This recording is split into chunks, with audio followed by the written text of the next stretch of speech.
नमस्कार, स्वागत है आप सभी का एनएमएफ न्यूज में। मैं हूं आपके साथ श्रावणी पटनायक। पश्चिम बंगाल में जो 12 साल की बच्ची के साथ जो कुछ भी हुआ, उसके बाद से सरकार लगातार सख्त कदम उठा रही है। अब आपको बता दें कि पश्चिम बंगाल में जब से बीजेपी सरकार आई है, जब से सुवेंदु सरकार आई है, तब से ही लगातार एक्शन लिया जा रहा है। सबसे पहले सुवेंदु सरकार ने साफ कहा है कि फिलहाल पश्चिम बंगाल में किसी भी क्राइम को लेकर जीरो टॉलरेंस की नीति अपनाई जाएगी। कोई भी व्यक्ति अगर कोई भी गलत काम करता हुआ पाया जाता है तो उसके खिलाफ तो कार्रवाई होगी ही, इसके साथ ही उसकी संपत्ति को भी जब्त किया जाएगा। ये साफ संदेश सीएम सुवेंदु का कहना है और उन्होंने साफ कहा है कि पश्चिम बंगाल में जो पिछली सरकार में हुआ करता था वो अब बिल्कुल भी नहीं होगा। जो आरोपी है, जो दोषी है, जो बदमाश है, अब किसी भी तरीके की कोई भी उपद्रवी को किसी भी हाल में बख्शा नहीं जाएगा। इसके साथ ही सुवेंदु अधिकारी ने कहा है कि जो 12 साल के बच्चे के साथ बरुईपुर में जो घटना हुई है, उस दौरान जो दोषी था, जो एनकाउंटर में मारा गया है, वो नशे के हालत में था और इसी को लेकर पश्चिम बंगाल में अब सख्त फैसला सुनाया गया है। सीएम सुवेंदु अधिकारी ने साफ कहा है कि पश्चिम बंगाल में जितने भी अवैध शराब की दुकानें हैं, जितने भी संचालन किए जा रहे अवैध तरीके से, सबको जब्त किया जाएगा। क्योंकि जब टीएमसी सरकार थी तो कई संख्या में कई जगहों पर अवैध शराब की दुकानें चलाई जा रही थी।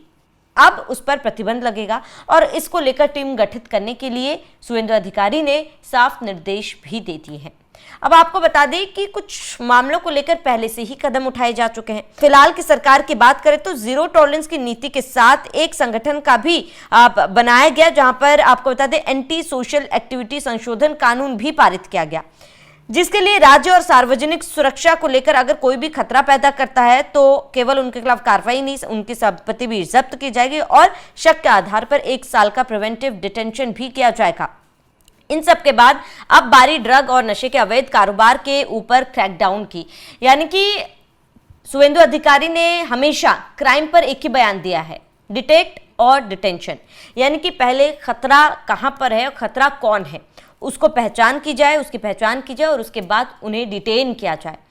जब तक आरोप सिद्ध नहीं हो जाता तो 1 साल के लिए उसे डिटेंशन सेंटर भेजा जाएगा और उसको समझाने की कोशिश की जाएगी, हालात को बदलने की कोशिश की जाएगी। और ये लगातार अब किया जा रहा है और जो भी दोषी पाया जा रहा है उसके खिलाफ तो सख्त कार्रवाई की जा रही है। अब बारी है ड्रग्स की, नशे की खेप की। जो अवैध तरीके से ड्रग्स और नशा का कारोबार फल फूल रहा था पश्चिम बंगाल में, लेकिन अब उस पर सीधी रोक लगेगी और इसको लेकर सरकार के तरफ से साफ निर्देश दे दिए गए हैं।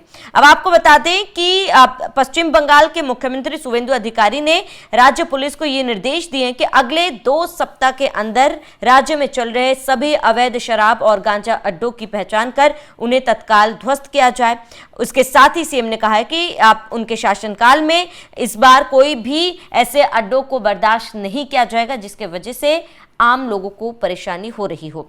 अब आपको बता दें कि आप 24 परगना जिले के बरुईपुर, जिसका जिक्र मैंने थोड़ी देर पहले किया था, उस मामले का भी जिक्र करते हुए सुवेंदु अधिकारी ने कहा कि ऐसी घटनाएं ना हो, इसको लेकर भी खास ध्यान रखा जाएगा। और इसके साथ ही जो एनकाउंटर हुआ है, जिस पर विपक्ष सवाल पूछ रहा है, जिस पर विपक्ष सवाल उठा रहा है, उस पर भी सुवेंदु अधिकारी ने साफ कहा है कि पहले विपक्षी कार्रवाई की बात करते हैं और जब एक आरोपी जिस पर दोष सिद्ध हो चुका है, जो दोषी पाया गया है, उसको अगर सजा मिलती, अगर वो पुलिस के चंगुल से भागने की कोशिश करते, उसको रोकने के लिए अगर सजा दी जाती है तो विपक्ष को वो भी गलत लगता है। तो ऐसे में प्रशासन, पुलिस करे तो क्या करे। और इसके साथ ही आपको बता दें, मुख्यमंत्री सुवेंदु अधिकारी ने लोगों से भी अपील की है कि अगर उनके क्षेत्र में कहीं भी अवैध शराब या फिर कोई भी नशे की तस्करी हो रही हो तो जो लोकल पुलिस है उन्हें इसको लेकर जानकारी दी जाए। और इसके साथ ही उन्होंने ये भी महिलाओं से साफ तौर पर कहा है कि अगर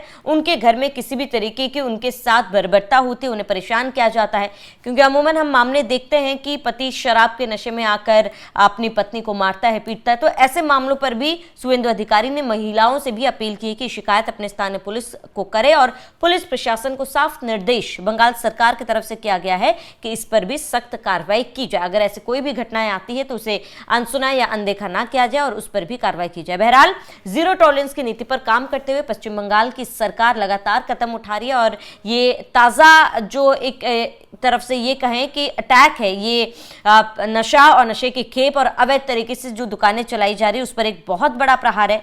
जो टीएमसी सरकार के टाइम जो ये सारे काम फल फूल रहे थे उसको जड़ से खत्म करने के लिए शुभेंदु अधिकारी लगातार काम कर रहे हैं और इसी को लेकर उन्होंने निर्देश दिया है। बहरहाल उनके इस फैसले को लेकर आपका क्या कहना है, हमें कमेंट कर जरूर बताएं। साथ ही बने रहिए एनएमएफ न्यूज के साथ।